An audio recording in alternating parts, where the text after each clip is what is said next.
You know how I got land? I was homeless.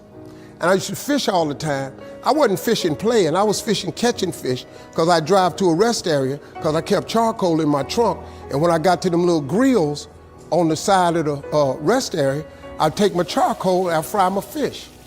But I was always fishing somewhere illegally because I ain't own no lake or nothing.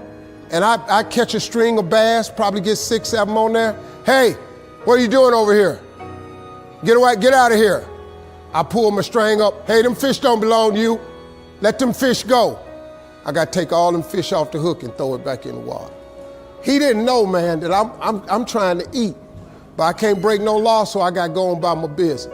So first thing I said, I told God, I said, when I get me some money, I'm going to buy me a piece of land. Because I just want a piece of land where can't nobody run me off. I just want something I can stand on. This here piece belonged to me. So this how I did it.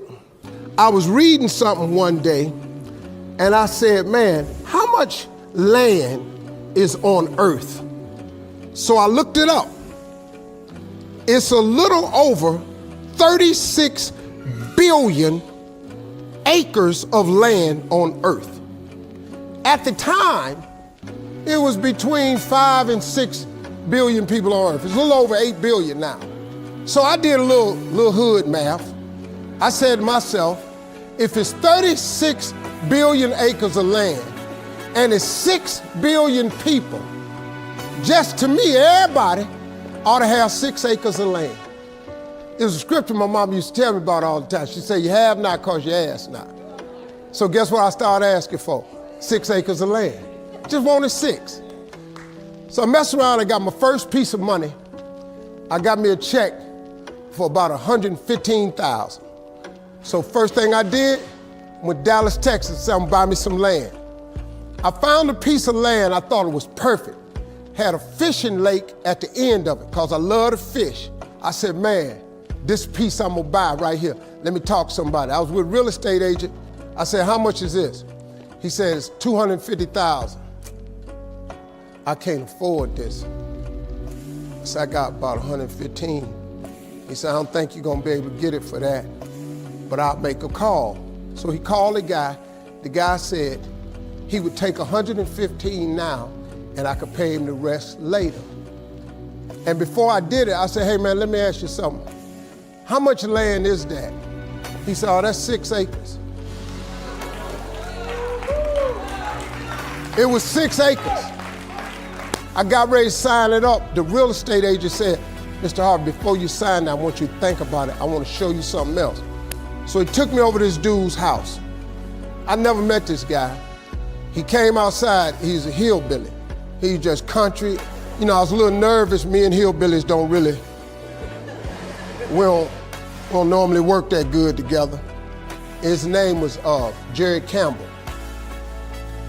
Turned out to be one of the nicest men I ever met. I misjudged the man. He talked to me, he said, I want to show you something.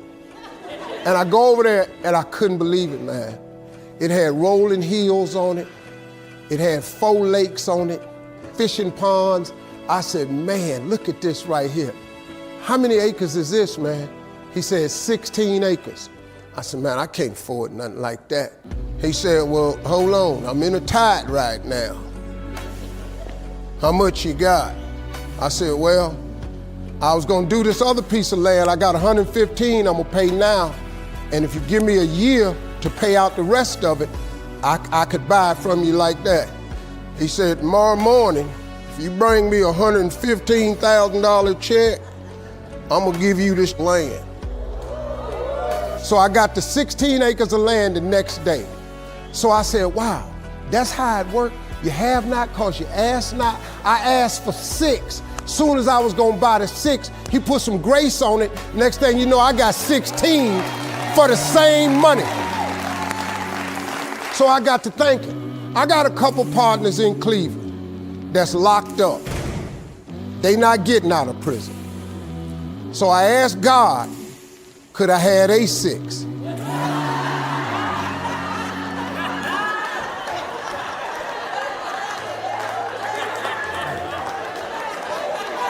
They not getting out. They got 6 coming.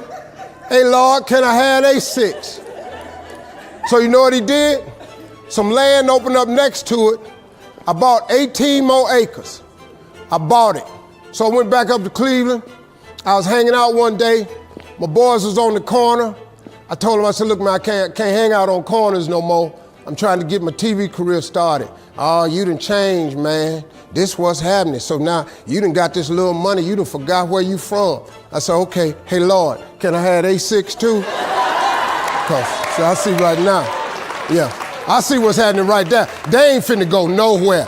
So I kept asking for everybody I thought wasn't gonna ask for their 6. I asked for their 6. I ended up owning almost 300 acres of land in Denton County, Texas. But I just kept on, man. Just kept on with it. I just kept the faith. I kept believing. I kept asking him. I kept wanting. God got great life for you, man. But you're gonna have to ask for it. And when you ask for it, you're gonna have to believe it. After you believe it, you gotta put your work in. Now, if you don't wanna do the work that it takes to be successful, this man with his success, if you knew how hard he worked, if you knew the hours he put in, the hours his daddy put in, if you knew what it really took, it's daunting. It's days, man, where you go, whoa, what is this I'm trying to do? But you got to hang in there. See, getting what you want is up to you. How you get there, that's up to God. See, the problem with you is you trying to figure out how to do something. Listen to this. The how-to ain't none of your business. The Bible don't tell you to figure nothing out. It say ask, believe, and receive. Now, see, you keep going down these churches, they keep telling you this, but you ain't listening. I'm asking you to listen. You can turn your life around if you change your attitude. You change your attitude, you change your altitude. Stop sitting in here with a life of mediocrity when that ain't what God created you for. Now, you might not want this life. You might not want what it takes to get here. But if you want this life, you got to put in your work. You got to put it in, you got to stay prayerful, you got to never give up, you got to talk God every day. Now, if that ain't what you want to do, then good luck. You keep doing what you've been doing, you're going to keep getting what you've been getting. I would try something else if I was y'all. I appreciate y'all coming. Thank y'all very much.